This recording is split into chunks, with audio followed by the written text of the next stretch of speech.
अस्सलाम वालेकुम and hello to all students. आज हम स्टडी करने जा रहे हैं analogous structures. Analogous structures living organism में ऐसे स्ट्रक्चर्स होते हैं जो स्ट्रक्चर के लिहाज से तो डिफरेंट होते हैं और फंक्शन के एतबार से वो एक जैसे होते हैं। ये भी एक एविडेंस है कंपैरेटिव एनाटॉमी के ज़रिए, जिसके ज़रिए हम एवोल्यूशन का पता चलाते हैं। इसकी एग्जांपल जो है वो हमारे पास दो एग्जांपल हैं। नंबर 1 पे हम एग्जांपल देखेंगे बर्ड के विंग की और बटरफ्लाई के विंग की। जैसा कि आप जानते हैं कि बर्ड का जो विंग है उसमें बोन्स हैं, ह्यूमरस है, रेडियस, अल्ना है, कार्पल्स, मेटाकार्पल और फ्लंजेस जो हैं ये रिड्यूस हो चुकी हैं, मॉडिफाई हो चुकी हैं।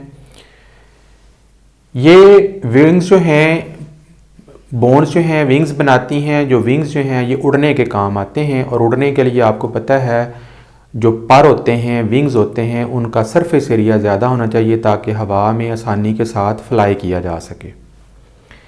इसी तरीके से बटरफ्लाई है। अब बटरफ्लाई के विंग्स जो हैं अगर आप देखें तो वो टोटली डिफरेंट है, इनमें किसी किस्म की कोई बोन मौजूद नहीं होती और बहुत नाजुक से होते हैं, ज़रा सा हाथ लगाने से टूट जाते हैं। अब ये दोनों जो विंग्स हैं, बर्ड्स के विंग्स ले लें और बटरफ्लाई के विंग्स ले लें, या फिर आप बैट के विंग्स ले लें और बटरफ्लाई के विंग्स ले लें। बर्ड्स और बैट के जो विंग्स हैं ये तो होमोलॉगस हैं, लेकिन इन दोनों में से किसी एक के विंग्स जो हैं वो बटरफ्लाई के साथ मैच नहीं करते, लिहाजा इनका जो स्ट्रक्चर है वो डिफरेंट हो जाता है। लेकिन फंक्शन के अतबार से देखा जाए तो दोनों का फंक्शन जो है वो सेम है। बटरफ्लाई के विंग्स भी उड़ने के काम आते हैं और बर्ड के या बैट के विंग्स भी उड़ने के काम आते हैं।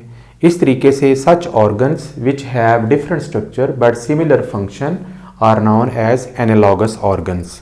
एनालॉगस ऑर्गन जो हैं ये शो करते हैं कि ये एवोल्यूशन जो है ये कन्वर्जेंट हो रही है।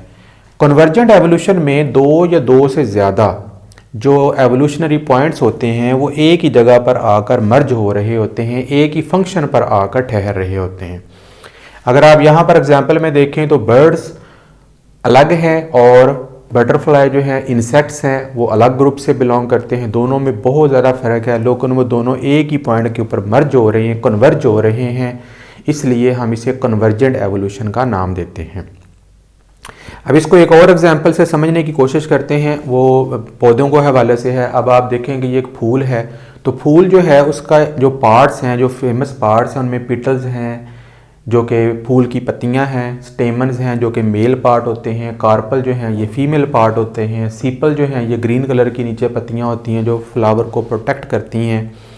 अगर हम इन तमाम पत्तियों को देखें तो ये एक्चुअली पौधों के लीव्स ही हैं जो मॉडिफाई होकर ये सारे स्ट्रक्चर बन गए हैं। अब अगर आप इनके स्ट्रक्चर को देखें तो सीपल्स के अंदर क्लोरोफिल होता है, इसका और स्ट्रक्चर है। पीटल्स जो हैं ये कलरफुल होती हैं, इनके अंदर क्रोमोप्लास्ट होते हैं, इनका स्ट्रक्चर और होता है। स्टेमन को देखें तो इनका स्ट्रक्चर भी और होता है, कार्पल को देखें तो उनका स्ट्रक्चर भी और होता है, लेकिन सारे मिलकर एक ही फंक्शन परफॉर्म कर रहे हैं जो कि है फ्लावर, और वो है रिप्रोडक्शन। ये सारे के सारे पार्ट जो हैं वो रिप्रोडक्शन में हिस्सा लेते हैं, गो के उनके अंदर स्ट्रक्चरल डिसिमिलैरिटीज़ हैं लेकिन फंक्शन के अतबार से सेम है। ये भी एक एनालॉगस ऑर्गन की एग्जांपल है। ऐसे फिनोमेना को एनालॉगी बोलते हैं और इसके ज़रिए भी हम एविडेंस ऑफ एवोल्यूशन को समझने की कोशिश करते हैं, कन्वर्जेंट एवोल्यूशन को, और इसे भी कंपैरेटिव एनाटॉमी के टॉपिक के अंदर जो है वो स्टडी किया जाता है। आई होप कि ये टॉपिक क्लियर हो गया होगा। See you in the next lecture. Bye.